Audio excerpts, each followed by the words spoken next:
Hello guys, welcome back to our channel. Episode ആരംഭിക്കുമ്പോൾ കാണിക്കുന്നത് ചെമ്പകമംഗലമാണ്. ഡിവോഴ്സിന്റെ കാര്യങ്ങളെല്ലാം കാർത്തി പറയുമ്പോൾ സാവിത്രി പറയുകയാണ്, എന്നാ നീ ഒരു കാര്യം ചെയ്, ഡിവോഴ്സ് കിട്ടുന്നത് വരെ ഇവൾ ഏതെങ്കിലും വുമൻസ് ഹോസ്റ്റലിൽ കൊണ്ടാക്ക്, ചിലവെല്ലാം ഞാൻ തന്നോളാം, അങ്ങനെയെങ്കിലും ഈ ഏടാകൂടം ഇവിടെ നൊഴിഞ്ഞു പോകട്ടെ എന്ന് സാവിത്രി പറയുമ്പോൾ കാർത്തി പറയുകയാണ്, അത് ശരിയാകില്ലമ്മേ, ഇവള് ഇവിടെ തന്നെ താമസിക്കണം. ഞാനൊരു അഡ്വക്കേറ്റിനെ കണ്ട് ഡിവോഴ്സിന്റെ കാര്യങ്ങളെല്ലാം സംസാരിക്കുന്നത് വരെ മൈഥിലി ഇവിടെ തന്നെ വേണമല്ലോ. എന്താ മീനാക്ഷി, നിനക്കിതൊന്നും കണ്ടിട്ട് വിശ്വാസം വരുന്നില്ലേ എന്ന് കാർത്തി ചോദിക്കുമ്പോൾ മീനാക്ഷി പറയുകയാണ്, ഇവളെ മരയൊന്താണ് മരയൊന്ത്, ഓരോ മരത്തിൽ കയറുമ്പോഴും ഇവളുടെ നിറം മാറിക്കൊണ്ടേയിരിക്കും, അതുകൊണ്ട് അത്ര പെട്ടെന്നൊന്നും എനിക്ക് ഇവളെ വിശ്വസിക്കാൻ സാധിക്കില്ല. ഇത് കേൾക്കുന്ന സാവിത്രി പറയുകയാണ്, ഡിവോഴ്സിന്റെ സമയത്തെങ്ങാനും ഇവള് മറുകണ്ഠം ചാടിയാലേ ഇവളുടെ കാല് വെട്ടാൻ പോകുന്നത് ഞാനായിരിക്കും. തുടർന്ന് മീനാക്ഷി മുറിയിലേക്ക് ചെല്ലുമ്പോൾ മൈഥിലി മീനാക്ഷിയെ തടയുകയാണ്. ഞാനും കാർത്തിയും തമ്മിൽ ഡിവോഴ്സ് ആകും, പക്ഷേ നീയും കാർത്തിയും തമ്മിൽ ഒരുമിച്ച് ജീവിക്കുമെന്നൊന്നും നീ സ്വപ്നം കാണണ്ട. ഒരിക്കലും ലീഗലായിട്ട് കാർത്തിയുടെ ഭാര്യയാകാൻ നിനക്ക് കഴിയില്ല. എന്താടി, ACP നിന്നോട് പറഞ്ഞിട്ടുണ്ടോ ഡിവോഴ്സ് കഴിഞ്ഞാലും നിന്നെ ഇവിടെ തന്നെ നിർത്താമെന്ന്? ഞാനും കാർത്തിയും തമ്മിൽ പല ഇടപാടുകളും കാണും, അതൊക്കെ നിന്നെ അറിയിക്കണമെന്ന് മൈഥിലി ചോദിക്കുന്നു. ഭാര്യയായ ദേവമ്മ ഇവിടെ ഉണ്ടായിരുന്നപ്പോ മറ്റൊരു പെണ്ണിനെ തേടിപ്പോയതല്ലേ നിന്റെ അച്ഛൻ എന്ന് മൈഥിലി പറയുമ്പോൾ ദേഷ്യത്തോടെ മീനാക്ഷി പറയുകയാണ്, ഇന്ന് പറഞ്ഞത് പറഞ്ഞു, ഇനി എൻ്റെ അച്ഛനെയും അമ്മയെയും കുറിച്ച് എന്തെങ്കിലും പറഞ്ഞാലേ നിന്റെ വായിൽ ഒരൊറ്റ പല്ല് പോലും കാണില്ല എന്ന് പറഞ്ഞ് ദേഷ്യത്തോടെ മീനാക്ഷി അകത്തേക്ക് പോകുന്നു. പിന്നീട് കാണിക്കുന്നത് സാവിത്രിയാണ്. സാവിത്രി നന്ദിനിയോടും രാജലക്ഷ്മിയോടും പറയുകയാണ്, അമ്മേ, അന്നേരത്തെ എൻ്റെ അറിവില്ലായ്മ കാരണമാ മ്യൂറൽ പെയിന്റിങ്ങിന്റെ സാധനങ്ങളെല്ലാം ഞാൻ അവിടെ പിടിച്ചു വെച്ചത്, ഇനി ഞാനതൊക്കെ നിങ്ങൾക്ക് തന്നേക്കാം. ഇത് കേൾക്കുന്ന രാജലക്ഷ്മി നന്ദിനിയെ കണ്ണിറുക്കി കാണിക്കുകയാണ്. വേണ്ട മോളെ, ഞങ്ങള് പുതിയത് വാങ്ങിച്ചല്ലോ, അതെല്ലാം അവിടെ തന്നെ ഇരിക്കട്ടെ. അല്ലമ്മേ, അമ്മ എന്തിനാ നന്ദിനിയേട്ടത്തിയെ കണ്ണിറുക്കി കാണിച്ചത്? അതൊന്നുമില്ല മോളെ എന്ന് രാജലക്ഷ്മി പറയുമ്പോഴേക്കും ജയറാമിന്റെ അലർച്ച എല്ലാവരും കേൾക്കുകയാണ്. അങ്ങനെ എല്ലാവരും അങ്ങോട്ടേക്ക് ചെല്ലുമ്പോൾ കാണുന്നത് താഴെ വീണ് കിടക്കുന്ന ജയറാമിനെയാണ്. പെട്ടെന്ന് ജഗദീഷിനെ വിളിക്കാനും ഹോസ്പിറ്റലിലേക്ക് കൊണ്ടുപോകാമെന്നും രാജലക്ഷ്മി അമ്മ പറയുന്നു. നേരം രാത്രിയാകുന്നു. പിന്നീട് കാണിക്കുന്നത് വൈശാഖിന്റെ വീടാണ്. അലഞ്ഞു തിരിഞ്ഞ് അകത്തേക്ക് വരുന്ന വൈശാഖിനോട് വൈശാഖിന്റെ അമ്മ ചോദിക്കുകയാണ്, അല്ല, നീ എവിടെയായിരുന്നു?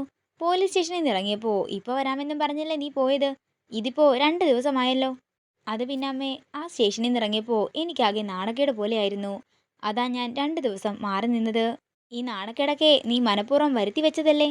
അമ്മേ, മൈഥിലി എവിടെയെന്ന് വൈശാഖ് ചോദിക്കുമ്പോൾ താരക പറയുകയാണ്, മൈഥിലി എന്ന് വിളിച്ച് ഇവിടെ നിന്ന് അലറാൻ നിൽക്കണ്ട, അവള് പോയി. ഒരുത്തനെ ചതിച്ച് നിന്റെ കൂടെ കൂടിയവളാണെങ്കിലും അവൾക്ക് മാനാഭിമാനം എന്നൊന്നുണ്ട്.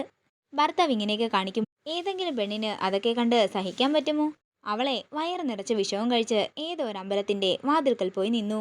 പഴയ ഭർത്താവ് കാർത്തി വന്ന് അവളെ എടുത്തുകൊണ്ട് പോയി. അവളെ ഇപ്പൊ ചെമ്പകമംഗലത്തുണ്ട്. മാലതി പറഞ്ഞിട്ടാ ഇതെല്ലാം ഞാൻ അറിഞ്ഞത്. അവളവിടെ സുഖമായിട്ട് വാഴുകയാണ്. ഏതായാലും കാർത്തിക്കിന് 2 ഭാര്യമാരായെന്ന് താരക പറയുമ്പോൾ വൈശാഖ് പറയുകയാണ്, ഇത് ഞാൻ സമ്മതിക്കില്ല. നിന്റെ സമ്മതം അവൾക്കെന്തിനാ? നീ അവളെ നിയമപരമായി വിവാഹമൊന്നും ചെയ്തിട്ടില്ലല്ലോ. നീ അവളെ തട്ടിക്കൊണ്ടുവന്നു. അവൾക്ക് ഇവിടെ മടുത്തപ്പോ അവള് പോയി, അത്ര തന്നെ. അവളെ ഞാനിന്ന് കൊല്ലും. എന്നെ പറ്റിച്ചവളെ ഞാൻ അങ്ങനെ വെറുതെ വിടില്ല. തുടർന്ന് ദേഷ്യത്തോടെ അവിടെ നിന്ന് പോവുകയാണ് വൈശാഖ്. നേരം പുലർച്ചെയാകുന്നു. പിന്നീട് കാണിക്കുന്നത് ഹോസ്പിറ്റലിൽ നിന്നും തിരിച്ചു വരുന്ന ജയറാമിനെയും നന്ദിനെയും മീനാക്ഷിയുമാണ്. ഡോക്ടർ എന്തു പറഞ്ഞെന്ന് ചോദിച്ചുകൊണ്ട് രാജലക്ഷ്മി അമ്മ വരുമ്പോൾ കുറച്ചു ദിവസം റെസ്റ്റ് എടുക്കണമെന്നാ പറഞ്ഞതെന്ന് ജഗദീഷ് പറയുന്നു. അന്ന് നടന്ന അറ്റാക്കില് നട്ടെല്ലിന് ചെറിയ ക്ഷതമേറ്റിട്ടുണ്ടെന്നാ ഡോക്ടർ പറഞ്ഞത്. അതുകൊണ്ട് 1 മാസമെങ്കിലും ബെഡ് റെസ്റ്റ് വേണം. ഒരാളെപ്പോഴും ജയേട്ടൻ്റെ ഒപ്പം തന്നെ ഉണ്ടാകണമെന്നാ ഡോക്ടർ പറഞ്ഞത് എന്ന് ജഗദീഷ് പറയുന്നു. നേരം രാത്രിയാകുന്നു.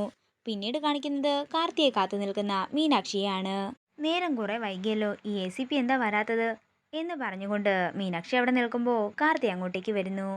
കുഞ്ഞുറങ്ങിയോ മീനാക്ഷി എന്ന് ചോദിക്കുമ്പോൾ കുഞ്ഞുറങ്ങിയെന്നും കുഞ്ഞിന്റെ അമ്മ ഭർത്താവിനെ കാത്തു നിൽക്കുകയാണെന്നും മീനാക്ഷി പറയുന്നു.